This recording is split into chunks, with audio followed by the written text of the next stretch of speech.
Right, we are getting reports that the death toll in Turkey following the devastating earthquake has now risen to more than 22,000. Thousands of victims have been evacuated from the quake zone in southern Turkey. Earlier we spoke to our reporter who is in Turkey.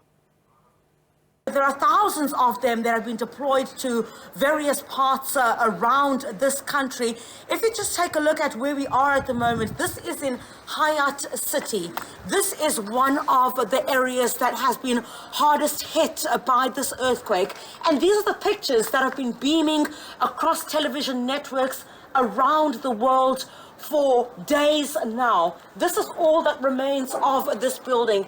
It has completely caved in. You can see the belongings of the people who lived in this house are still here, clearly indicating they simply had no time to go in and salvage what they could.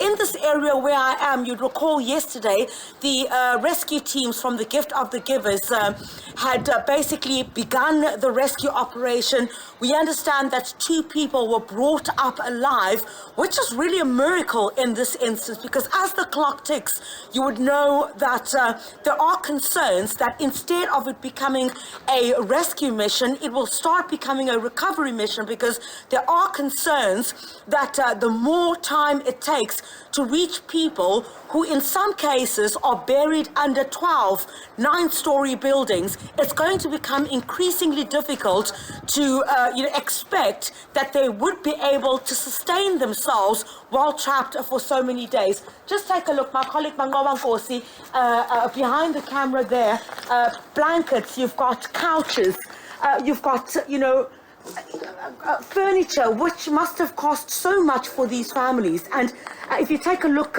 right down there, it will show you how this building has just completely fallen apart. And the rescue teams are also in this area. Now I'm going to ask my colleague Mangolanko to come with me.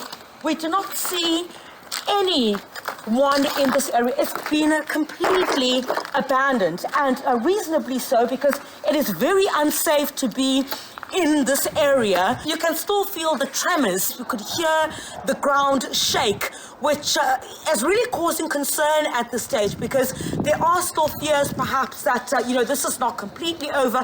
We don't even want to think about that at this particular time. That would be presuming the worst, of course. But the pictures that you just saw there paint a picture of exactly what you will see everywhere as I walk through the street. I'm going to take you to where the rescue team is at the moment. Some of these sniffer dogs have also been brought in today. This is the very first time that the sniffer dogs have been brought in. I'm going to walk towards that direction and show you this team. Just take a look here. Those who managed to salvage some of their goods have done exactly that. I'll show you here. Just take a look, some graters. I don't really want to touch and be disrespectful. Some graters, some pots, some microwaves, some cups. This is a privilege for you to have at this particular stage. Some of these washing machines as well, mattresses. This is all that remains of these families and what they've managed to salvage. It has been incredibly difficult to move to these different areas because of the devastation that we have seen here. Staying in Turkey, the Austrian army says that it has suspended rescue operations due to an increasingly difficult security situation. The ministry and the spokesperson Michael Bauer tweeted that the Austrian Forces Disaster Relief Unit was available for further rescue operations when the working environment becomes safe. News agency AFP reported clashes between unidentified groups and Austrian troops who were sheltering in a base camp with other international organizations and were awaiting instruction.